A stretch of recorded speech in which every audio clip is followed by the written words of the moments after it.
Question दिया है हमें, two astronauts are floating in gravitational free space after having lost contact with their spaceship, the two will. यहाँ पे अपने को चार ऑप्शन दे रखे हैं। पहला ऑप्शन है will become stationary, keep floating at same distance between them, move towards each other, move away from each other.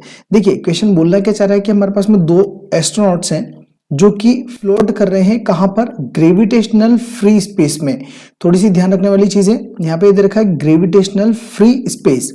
Gravitational free space का मतलब क्या होता है, जहां पे ग्रेविटी किसी भी चीज की नहीं है, राइट। यानी कि सिर्फ ये जो दो एस्ट्रोनॉट्स हैं ये दोनों हैं, बाकी कोई भी बॉडी ऐसी नहीं है जिसका ग्रेविटेशनल फोर्स वहां पर हो, ठीक है, ये चीज ध्यान रखिएगा।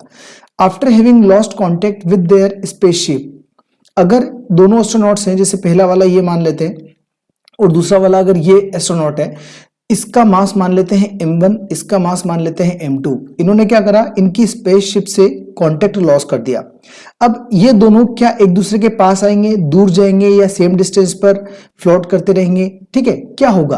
अब यहां पे देखिए अपने पास में न्यूटन का जो लॉ है ग्रेविटेशन को लेकर, ठीक है, न्यूटन्स लॉ ऑफ ग्रेविटेशन है, वो क्या बोलता है कि अगर आपके पास में कोई भी दो बॉडीज है जैसे कि m1 और m2, इनके बीच में पर्टिकुलर एक डिस्टेंस है r, तो इन दोनों बॉडीज का जो भी मास होता है ना, उन दोनों के बीच में एक अट्रैक्शन फोर्स काम करता है ना, यानी कि फोर्स ऑफ अट्रैक्शन होता है, जो कितना होता है हमारे पास में, capital G m1 m2 upon r square, right.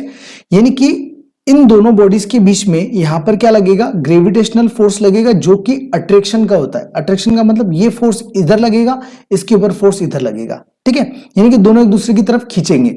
अब यहां पर इन दोनों का जो भी मास है, मास कुछ भी हो सकता है, अपने को नहीं पता, लेकिन जो भी इनका मास होगा, इनके बीच का एक पर्टिकुलर डिस्टेंस है, तो अगर ये इनकी स्पेसशिप से कांटेक्ट लॉस कर देते हैं तो क्या होगा, ये ऑब्जेक्ट इसकी तरफ अट्रैक्ट होगा और ये ऑब्जेक्ट इसकी तरफ अट्रैक्ट होगा। इसका मतलब इन दोनों के बीच में ग्रेविटेशनल फोर्स लग रहा है, तो दोनों कहां जाएंगे, एक दूसरे की तरफ जाएंगे। तो यहां पे अपना कौन सा ऑप्शन मैच करेगा, मूव टुवर्ड्स ईच अदर, ठीक है।